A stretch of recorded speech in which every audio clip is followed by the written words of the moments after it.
Parusadang binitiwan si Vice President Sara Duterte nitong Lunes patungkol sa Administrasyong Marcos Jr. Kabilang narito ang kanyang pagpuna sa liderato ng Pangulo na anya wala namang nakikitang pagbabago. Bukod dito ay napag-usapan din umano nila ng kanyang ama na si dating Pangulong Rodrigo Duterte ang kasalukuyang issue sa flood control projects. And we have already seen the testimony of witnesses about corruption, and there is practically nothing happening in our country. Ilang ulit ko na yan sinasabi noon na tigilan yung politika, tigilan yung pag-una ng pansariling interes kasi walang nangyayari sa ating bansa. Meron ba kayong nakikita at all na project na nakatulong sa ating bayan? Wala. Samantala, pinatotohanan naman ng Local Water Utilities Administration sa pagdinig ng Senado ang sandamakmak na reklamong naranasan ng mga consumer ng prime water gaya ng mahinang pressure, kulang na supply at hindi magandang kalidad ng tubig. Kaugnay nito ay nag-issue si Committee on Public Service Chairperson Senator Raffy Tulfo ng subpoena para sa joint venture agreement ng water company at local water districts upang maimbestigahan kung magkano ang mga loan at mga proyekto na isinagawa sa ilalim ng mga naturang kumpanya. Sa kasalukuyan, prime water pa rin ang nangangasiwa sa operasyon habang nakabinbin ang proseso ng termination.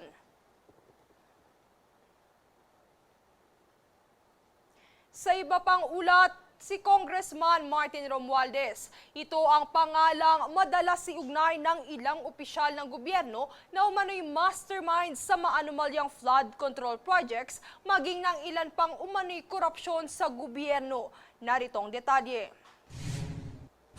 Ilang mga opisyal ng gobyerno gaya ni Senator Francis Cheese Escudero, Vice President Sara Duterte at Baguio City Mayor Benjamin Magalong ang nagtuturo kay former House Speaker Martin Romualdez bilang mastermind sa umano'y katiwalian sa pamahalaan, partikular ang maanumalyang flood control project. Matatandaan na nagbitiw si Romualdez sa kaniyang posisyon sa Kamara upang mailayuan niya ang kapulungan mula sa mga paratang ng katiwalian na ibinabato laban sa kanya. Sa isang media forum sa Senado nitong Lunes, siya ang idinidiin ni VP Sara na sangkot hindi lamang sa FCP, pati na rin anya sa issue ng online gambling at ngayon lamang umano ito lumutang dahil sa mga naglakas loob na magsalita sa publiko ng mga testigo. Hindi siya odd for Martin Romualdez because he was already involved in heavy luggages doon sa Okada case. Kung maalala ninyo, doon sa State of Delaware case sa Amerika, nabanggit na yung pangalan niya doon at nabanggit na rin yung pangalan niya doon na tumatanggap ng pera na nakalagay sa luggages. So ganun talaga yung modus nila. Gayon din na ang mariing pagpukol ni Escudero sa pangalan ni Romualdez sa plenaryo nitong Lunes. Hindi ako matatakot banggitin ng paulit-ulit ang kanyang pangalan, Martin Romualdez. At ipaglalaban kong ipatawag at imbestigahan si Martin Romualdez at lahat ng kanyang mga kasangkot at kasama. Ginoong Pangulo, mga minamahal kong kababayan, kung nais niyong lumitaw ang katotohanan, kung nais niyong panagutin ang tunay na salarin, kung nais po niyong makulong ang tunay na may kasalanan, huwag ninyong kampihan si Martin Romualdez. Punitin natin ang script ni Martin Romualdez. At higit sa lahat, huwag magpadala, huwag sabayan, huwag maniwala sa sarswela na nilalako ni Martin Romualdez. Habang kamakailan ring nagsalita si Magalong tungkol sa issue at kanya ring idinawit si Romualdez sa kickback case sa national projects. Matatandaan na nagbitiw bilang Special Advisor ng Independent Commission on Infrastructure si Magalong upang mapangalagaan niya ang integridad ng pamahalaan kontra korupsyon. Pinuna naman ito ng ilan, gaya na lamang ni Ka Eric Celis, dating program anchor ng isang media outlet. Ayon sa kanyang kamakailang social media post, iniutos umano kay Magalong ng Pangulo na itigil ang investigasyon na may kaugnayan kay Romualdez at tumanggi rin umano si Magalong na makipagpulong sa Malacanang at sinadya rin umano niyang isnabi na ang Pangulo. Mariin namang kinondena ni Chairman Emeritus ng 4 na sibiko at makabayang organisasyon na si Dr. Jose Antonio Goytia ang pahayag na ito ni Celis at sinabing pawang kasinungalingan ito at walang ganoong utos mula sa Pangulo. Giit pa ni Goytia, hindi na ito bago dahil matagal nang nagpapakalat ng mga kwentong walang batayan si Celis. Nilinaw rin ni Goytia na bagamat may kalayaan sa pananalita, hindi nito sakop ang intended lying. Sa kasalukuyan, patuloy pa ang investigasyon sa umano'y kaso ng korupsyon kung saan sa huling pagdinig, lumutang ang isa pang testigo na retired Marine na si Orly Gutesa na isa sa itinuro ring boss ay si Romualdez. Kaugnay nito ay mariin namang pinabulaanan ni Romualdez ang mga paratang laban sa kanya at sinabing hindi siya kailanmang nagnakaw ng pondo ng bayan at hindi kailanmang tatanggap ng kickback mula sa mga proyekto ng gobyerno. Princess Castro nag-uulat para sa Golden Nation Network. Sa kamakailang pagbitiw naman ni Baguio City Mayor Magalong bilang Special Advisor ng Independent Commission for Infrastructure o ICI, bumagsak na umano ang kredibilidad ng komisyon sa investigasyon tungkol sa trilyon-trilyong anomalya sa flood control project sa bansa ayon kay Attorney Ferdinand Topacio. Tunghaya ng ulat mula kay Jovi Rodriguez. Matatandaang kamakailan na itinalaga ni Pangulong Marcos Jr. si Baguio City Mayor Magalong sa kanyang posisyon bilang Special Advisor ng ICI. Pero nag-resign rin ito agad kaugnay ng issue ng tennis court sa kanyang pinamumunuang lungsod. Ayon kay Attorney Ferdinand Topacio, bumagsak na umano ang kredibilidad ng ICI nang nawala na si Mayor Magalong dahil anya ang taong subok na at walang sinasanto ay wala na sa investigasyon. Pero sa nangyayari ngayon, yung sinasabi ng Malacanang na the commission is bigger than Mayor Magalong, it will go on. Of course, it will go on, but without the credibility imparted by the reputation and the gravitas of Mayor Magalong, I mean, let's be honest, pumagsak ng husto yung kredibilidad. Pumagsak ng husto. Mahina rin daw umano ang kredibilidad ng Administrasyong Marcos Jr. sa pag-iimbestiga sa trilyong-trilyong anomalya sa flood control projects. Dahil yan sa na-weaponize na rin umano ang Department of Justice at napolitika, kasama na ang inconsistencies ng mga ahensya ng pamahalaan. Sa kabilang banda, mariin namang kinukundina ni Attorney Topacio ang karahasan na nangyari noong September 21 na rally laban sa korupsyon. Kaugnayan sa pagkakadawit niya sa umano'y dahilan ng kaguluhan sa naturang rally. I vehemently deny that.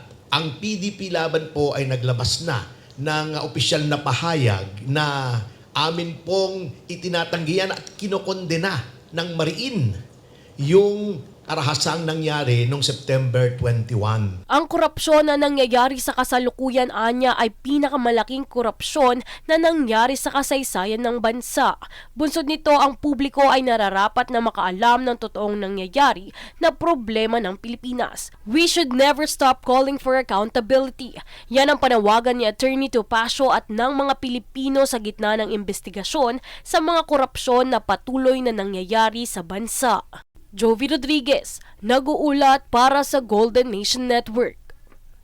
Samantala, bilang pagtugon sa pangangailangan sa sektor ng mga senior citizen, nagdinig ang Kongreso para sa pondo ng NCSC para sa taong 2026, kabilang sa nais tugunan ay ang karagdagang geriatric centers sa bansa. Tunghayan ang ulat mula kay Jade Buhoy. Bilang pagsuporta sa National Commission of the Senior Citizens o NSCSC, naghain ang Senior Citizen Party List sa Kongreso ng pagsasabata sa pondo na nasa halagang 3.6 billion pesos para sa taong 2026. Anila ito ay para sa 13 milyon na senior citizen at dumadami pa upang matugunan ang pananatili ng kanilang kapakanan at paglalaan ng maayos na kapaligiran para sa sektor na ito. Ito rin ay bilang pagtugon sa isinumite na pagpapaigting sa elderly management system at matulungan ang sektor na maging kapaki-pakinabang sa komunidad sa kabila ng kanilang edad. Dito sinigurado rin na ang 30,000 centenarian sa 2024 ay makakatanggap na ng incentives sa katapusan ng October. Samantala, ang datos para sa National Registry ng mga centenarian ay patuloy pa ring inaasikaso ng NSCSC sa pamamagitan ng pakikipag-ugnayan sa Department of Information and Communications Technology o DICT at maging sa mga local government unit na kanilang kinabibilangan. Kaugnay nito, pagdating naman sa mga undocumented senior citizen ay nakasalalay na sa mga kamag-anak na magsumite ng affidavit sa kanilang tanggapan. Pati na rin ang house-to-house na base sa datos ng Philippine Statistic Authority o PSA, maging sa mga tribal leaders ng komunidad na kinabibilangan ng mga nasabing sektor. Sa panahon naman ng sakuna, nakahanda rin ang komisyon na magbigay ng tulong sa mga senior citizen pagkalipas ng isang buwan. Sa regional offices naman nila maaaring kunin ulit ang nasabing ECA grant kahit na lumampas na ito ng isang buwan. Kung sakaling hindi nakayanin ng mga senior na makatungo sa kanilang tanggapan, gaya ng mga bedridden, ay sinisigurado ng komisyon na pupuntahan ang mismong lugar ng benepisyaryo. Para naman sa kalusugan ng nasabing sektor, nakikipag-ugnayan na rin ang komisyon sa DOH para sa karagdagang geriatric center, maging ang mga gamot para sa kalusugan ng mga ito. Matatandaang ipinanukala ng ilang senador ang mga batas na layong magbigay ng mas maayos na pangangalaga sa matatandang Pilipino, lalo na sa mga inabandona at walang tirahan. Sa kamakailang ding pagdinig sa Senado, nagpahayag ng suporta ang NSCSC sa panukala at tiniyak ang kanilang pagtutok sa kapakanan at dignidad ng mga nakakatanda. Bukod sa pagpapatayo ng karagdagang nursing homes, binigyan din ang pagpapalakas ng pangangalaga sa antas ng pamilya at komunidad upang maging mas inklusibo at epektibo ang programa. Jade Buhoy, nag-uulat para sa Golden Nation Network. Matagumpay namang nakabalik sa bansa ang 9 na seafarers mula Fiji, 6 pang kasunod nilang kasamahan, 5 OFWs mula Kuwait at 12 OFWs mula Riyadh ngayong September 29. Pagdating sa NAIA Terminal 3, sinalubong sila ng OWA at DMW at agad na binigyan ng tulong gaya ng financial aid, pagkain, transportasyon at pansamantalang matutuluyan. Tiniyak ng mga ahensya ang mabilis na pagtugon at patuloy na pag-aaruga para sa kapakanan ng ating mga kababayang OFWs. Sa iba pang ulat, nasabat naman ng Bureau of Customs NAIA, katuwangang PIDEA at NAIA IADITG ang 3 parsela na naglalaman ng hinihinalang shabu at high-grade marijuana na may kabuwang halaga na 8.8 million pesos sa isang bodega sa Pasay City nitong September 25. Una itong idineklara bilang electronic equipment at garments, ngunit natuklasang may laman na 992 grams ng shabu at 1,396 grams ng kush matapos ang masusing inspeksyon. Nasa kustudiya na ng BOC NAIA ang mga kontrabando hanggang nagpapatuloy ang investigasyon at pagsusuri laban sa mga lumabag sa batas. Samantala, 5 bagong talagang opisyales ng Department of Public Works and Highways o DPWH ang formal nang nanumpa nitong Lunes, September 29 sa panguna ni DPWH Secretary Vince Dizon. Ang 5 napili bilang Undersecretary ng Departamento ay ayon sa direktiba ni Pangulong Ferdinand Marcos Jr. Kinabibilangan ito ni Ari Perez bilang Undersecretary for Operations in charge of Convergence Projects and Technical Services, Arthur Bisnar bilang Regional Operations, Charles Calima Jr. para sa Special Concerns, Ricardo Bernabe III naman bilang Office of the Secretary at Samuel Rufino Turgano bilang bagong Undersecretary for Legal Services. Susunod sa News Force. DSWD, patuloy ang relief operation sa mga lugar na apektado ng STS Opong. PNP, nagbabala sa publiko kontra pekeng donation drives at online scams. Trump at Netanyahu, nagkasundo sa 20-point peace plan sa Gaza. Manatiling nakatutok para sa higit pang mga balita sa pagbabalik ng News Force.